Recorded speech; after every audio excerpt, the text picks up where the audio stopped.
আওয়ামী লীগ নিষিদ্ধ করার পরিপ্রেক্ষিতে আমরা জনগণ অনেকটাই খুশি। আমরা চাচ্ছি যে অ্যাকচুয়ালি গণতন্ত্র প্রতিষ্ঠা হোক এবং জনগণের ভোটাধিকার রক্ষা হোক, এটাই আমাদের মূল লক্ষ্য। বাংলাদেশে কোনো দল যে নিষিদ্ধ এর কোনো পক্ষেও না, আমি বিপক্ষেও না।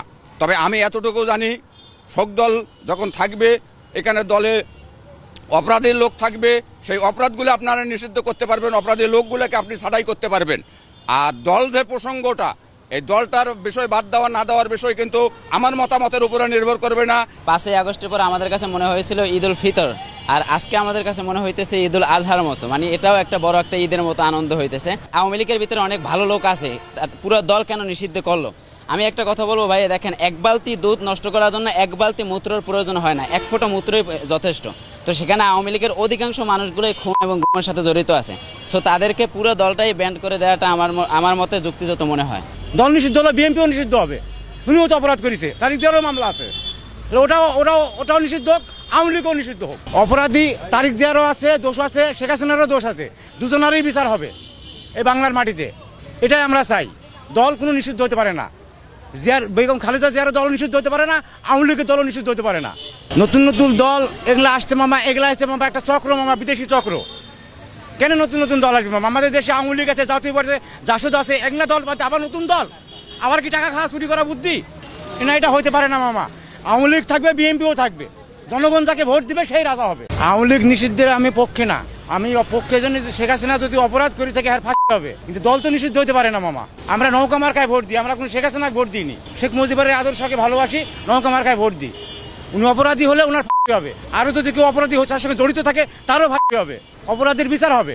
দল নিষিদ্ধ হতে পারে না মামা। আমি রিকশালা মানুষ, আমাকে ফাঁসি দেন না। হাসিনার বিরুদ্ধে প্রয়োজনীয় যে আইন আছে সরকারের, এই আইনগত ব্যবস্থা নেওয়া উচিত এবং যারা ক্ষতিগ্রস্ত হয়েছে এবং যারা আহত হয়েছে, নিহত হয়েছে, এদের সুচিকিৎসা এবং তারা যে এই আত্মত্যাগ করলো, তাদের যে কন্ট্রিবিউশন, এটার জন্য যেটা পাওয়া দরকার সরকারি দেওয়া উচিত আর কি মনে করি। দিনের পর দিন কিন্তু জামাত ইসলাম তাদের শীর্ষ স্থানের 11 জন নেতাকর্মীকে তারা হত্যা করেছে, ফাঁসির কাস্টে ঝুলিয়েছে। তারপর কিন্তু তারা দমে যাননি, তারা কিন্তু পালাননি দেশ ছেড়ে। অন্তত পক্ষে তারা যদি দেশপ্রেমিক একটি দল না হইতো, তারা কিন্তু দেশ ছেড়ে কিন্তু তারা পালিয়ে যেত, পাকিস্তানে হোক, বিভিন্ন রাষ্ট্রে। তারা কিন্তু দেশের ভিতরে থেকে তাদের জীবনকে আত্মত্যাগ করেছে।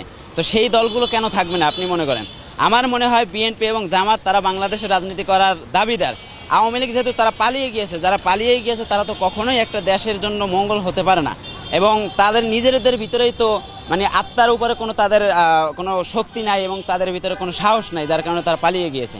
এবং তাদেরকে এখন আমার দৃষ্টিকোণ থেকে তাদেরকে ধরে এনে বাংলাদেশে তাদেরকে বিচার করে মানুষের সামনে এগুলো উপস্থাপন করা উচিত, যে একটা স্বৈরাচারীর কী পদক্ষেপ হয় এবং একটা স্বৈরাচার মানুষদেরকে এরকম খুনগুম করার পর তার ভবিষ্যৎ কি হয়, এটা দেখার পরে আগামী প্রজন্ম তারা শিখতে পারবে যে দেশের ভিতরে আমরা যদি স্বৈরাচারী আচরণ করি আমাদেরও ভবিষ্যৎ কেমন হবে। জাতীয় পার্টি ভাইয়া হলো কি, চুরি যে করে এবং তাকে যে পথ দেখায়, দুজন সমান অপরাধী আমাদের মতে।